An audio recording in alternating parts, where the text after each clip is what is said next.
जो मनुष्य अक्षय तृतीया को सूर्योदय काल में प्रातः स्नान करते हैं और भगवान विष्णु की माता लक्ष्मी सहित पूजा अर्चना करते हैं, उनके घर में भगवान विष्णु और माता लक्ष्मी की कृपा सदैव बनी रहती है।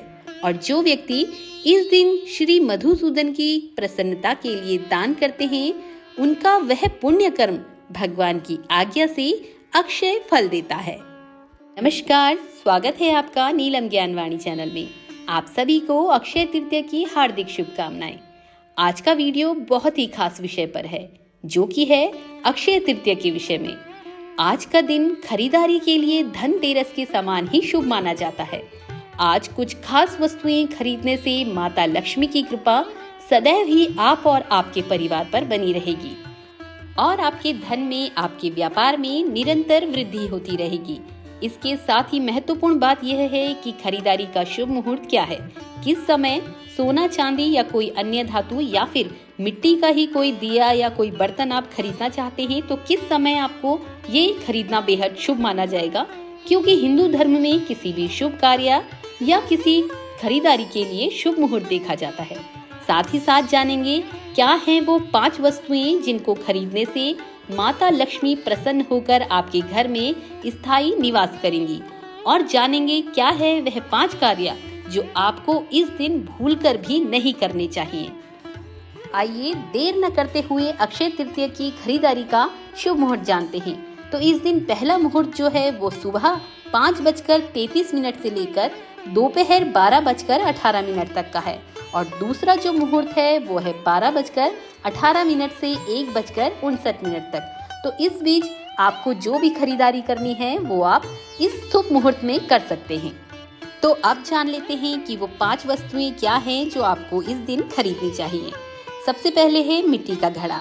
अक्षय तृतीया के दिन मिट्टी का घड़ा खरीदना बेहद ही शुभ माना जाता है। ऐसा करने से कभी भी पैसों की कमी नहीं होती है, इसलिए आप अपने अनुसार एक मिट्टी का छोटा सा या फिर बड़ा सा कैसा भी घड़ा खरीद सकते हैं। दूसरा है पीतल या तांबे के बर्तन।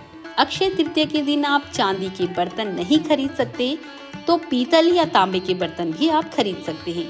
आप चाहें तो सिर्फ पीतल से ही बनी माँ लक्ष्मी की मूर्ति भी ले सकते हैं, लेकिन इस बात का ध्यान रखें कि लोहा, एल्यूमिनियम और स्टील आदि के बर्तन ना खरीदें।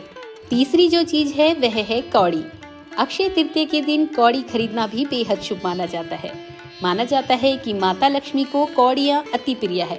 अक्षय तृतीया के दिन 5 कौड़ियाँ खरीदें, उन्हें अपने मंदिर में पूजा स्थान में माता लक्ष्मी के सम्मुख रखें और रात भर उन्हें रहने दें। सुबह उन्हें उठाकर एक लाल कपड़े में बांधकर अपनी तिजोरी में रख दें। माना जाता है कि ऐसा करने से घर में बरकत आती है। चौथी वस्तु है पीली सरसों। अक्षय तृतीया के दिन पीले रंग की सरसों खरीदना बेहद शुभ माना जाता है। इन्हें घर में लाने से माँ लक्ष्मी अति प्रसन्न होती है, इसलिए इस दिन थोड़ी सी पीली सरसों अवश्य खरीदें। और 5वीं चीज है जौ। इस दिन जौ खरीदना भी बेहद शुभ माना जाता है। माना जाता है कि जौ खरीद कर लाकर माता लक्ष्मी और भगवान विष्णु के चरणों में अर्पित कर दें। ऐसा करने से वे जल्द ही प्रसन्न हो जाते हैं।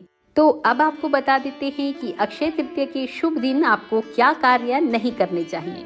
तो सबसे पहले अक्षय तृतीया के दिन भूलकर भी उपनयन संस्कार नहीं करना चाहिए। इस दिन आपको पहली बार जनेऊ बिल्कुल धारण नहीं करना चाहिए। ऐसा करना बेहद अशुभ माना जाता है। दूसरा जो कार्य है वह यह है कि अक्षय तृतीया के दिन रविवार है, तो इस दिन तुलसी का पत्ता नहीं तोड़ना चाहिए। भगवान विष्णु को तुलसी अर्पित करने के लिए एक दिन पहले ही आप इसे तोड़कर रख सकते हैं। इस दिन तुलसी माता की पूजा का विशेष महत्व है। तीसरा जो कार्य है वह यह है कि अक्षय तृतीया का दिन पुण्य कार्य करने के लिए होता है।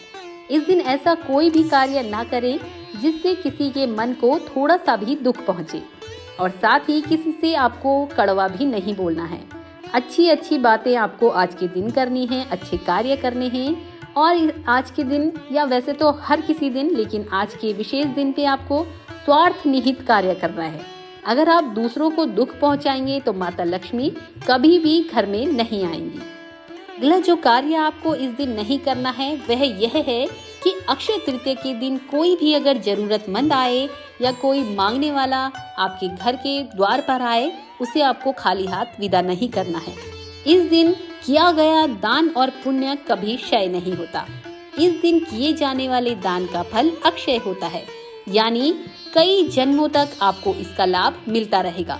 तो जितना हो सके इस दिन आप दान करें, थोड़ा करें, ज्यादा करें, अपनी सामर्थ्य के अनुसार जितना हो सके, पर दान आप इस दिन जरूर करें। अगला जो कार्य है वह यह है कि आज के दिन आपको किसी को भी कर्ज देने से बचना चाहिए। अगर किसी को अति आवश्यक जरूरत है तो आप दे सकते हैं, अन्यथा आप कोशिश करें कि आज के दिन आपसे कोई कर्ज ना ले।